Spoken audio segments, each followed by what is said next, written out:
कि वो चाहे जितनी भी कोशिश कर लें, जीत आखिरकार सच्चाई की होती है, जीत आखिरकार सच की होती है, जीत आखिरकार सत्य की होती है। हमने मनीष सिसोदिया जी के केस में भी देखा कि ईडी की तमाम कोशिशों के बावजूद, सीबीआई की तमाम कोशिशों के बावजूद उन्हें आखिरकार सुप्रीम कोर्ट से राहत मिली।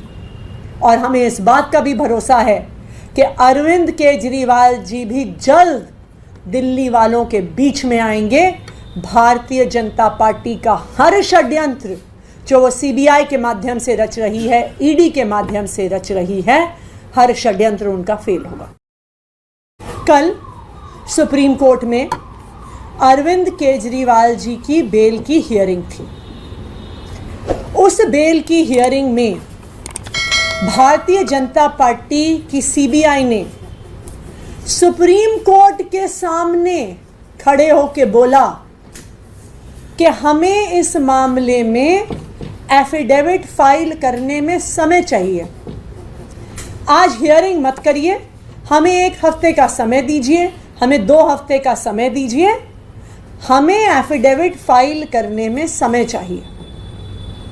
सुप्रीम कोर्ट भी क्या करता, जब वहां पे सीबीआई का वकील खड़े होकर बोलते हैं, केंद्र सरकार की सीबीआई बोलती है कि हमें समय चाहिए, तो सुप्रीम कोर्ट ने भी समय दिया और 2 हफ्ते बाद की तारीख अरविंद केजरीवाल जी के केस की लगा दी। लेकिन आज जिस एफिडेविट पर सीबीआई ने कहा कि हमें फाइल करने के लिए 1 हफ्ते का समय चाहिए, आज वो एफिडेविट दिल्ली के देश के हर अखबार में छपा हुआ है।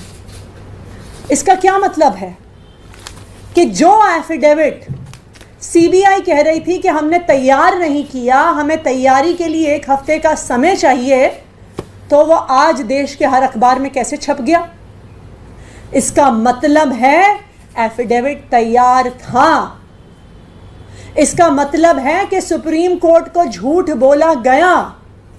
इसका मतलब है कि सिर्फ अरविंद केजरीवाल को कुछ दिन और जेल में रखने की साजिश कर रही है भारतीय जनता पार्टी की सेंट्रल ब्यूरो ऑफ इन्वेस्टिगेशन। और आप इस षड्यंत्र को देखिए, साफ साफ भाजपा का षड्यंत्र नजर आता है। साफ साफ नजर आता है कि किस तरह से भारतीय जनता पार्टी ईडी और सीबीआई को अपने राजनीतिक हथियार की तरह इस्तेमाल कर रही है। 20 जून को दिल्ली के मुख्यमंत्री अरविंद केजरीवाल जी को बेल मिलती है, ट्रायल कोर्ट से बेल मिलती है, पीएमएलए वाले मामले में बेल मिलती है, ईडी वाले मामले में बेल मिलती है। उस ऑर्डर के अपलोड होने से पहले ही ईडी 21 जून की सुबह हाईकोर्ट पहुंच जाती है और ऑर्डर आए बिना उस ट्रायल कोर्ट द्वारा दी गई बेल को स्टे करा देती है 21 जून को। 22 जून को अरविंद केजरीवाल जी और उनके वकील हाईकोर्ट के इस ऑर्डर के खिलाफ सुप्रीम कोर्ट जाते हैं स्टे को हटवाने के लिए। और भारतीय जनता पार्टी को पता है कि सुप्रीम कोर्ट से हर इंसान को न्याय मिलता है, तो भारतीय जनता पार्टी क्या करती है कि उनको जब पता चल जाता है कि ईडी के केस में तो बेल मिल गई, तो वो 26 जून को अरविंद केजरीवाल जी को सीबीआई से अरेस्ट करवा लेते हैं कि वो किसी भी तरीके से जेल से बाहर ना आ सके। तो जब 11 जुलाई को अरविंद केजरीवाल जी को सुप्रीम कोर्ट से भी ईडी के मामले में बेल मिल जाती है, फिर भी आज 24 अगस्त तक अरविंद केजरीवाल जी षड्यंत्र की वजह से जेल से बाहर नहीं आ पाए। जब अरविंद केजरीवाल जी का ये मामला, सीबीआई की गिरफ्तारी का मामला सुप्रीम कोर्ट पहुंचता है, सीबीआई को 2 हफ्ते मिलते हैं, उनको जवाब फाइल करने को दिया जाता है, तो कल कोर्ट में सीबीआई आके खड़ी हो जाती है और कहती है कि हमें और समय चाहिए। ये अखबार इस बात को साबित कर देते हैं कि सीबीआई को समय नहीं चाहिए था। सीबीआई अपना एफिडेविट अखबार में दे सकती है, मीडिया को रिलीज कर सकती है, लेकिन सुप्रीम कोर्ट को नहीं दे सकती, क्योंकि उनको अरविंद केजरीवाल को लंबे से लंबे समय तक जेल में रखना है। और ये पहली बार नहीं है। जब मनीष सिसोदिया जी का केस सुप्रीम कोर्ट में लगा तो इन्होंने बिल्कुल वही चीज करी। 15 जुलाई को हियरिंग थी मनीष सिसोदिया जी को।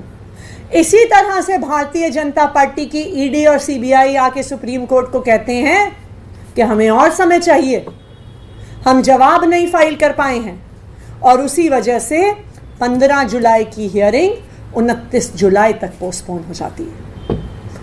लेकिन मैं भारतीय जनता पार्टी को ये कहना चाहूंगी कि वो चाहे जितनी भी कोशिश कर लें, जीत आखिरकार सच्चाई की होती है, जीत आखिरकार सच की होती है, जीत आखिरकार सत्य की होती है।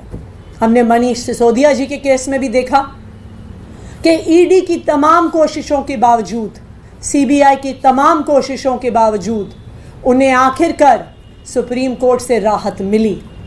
और हमें इस बात का भी भरोसा है कि अरविंद केजरीवाल जी भी जल्द दिल्ली वालों के बीच में आएंगे।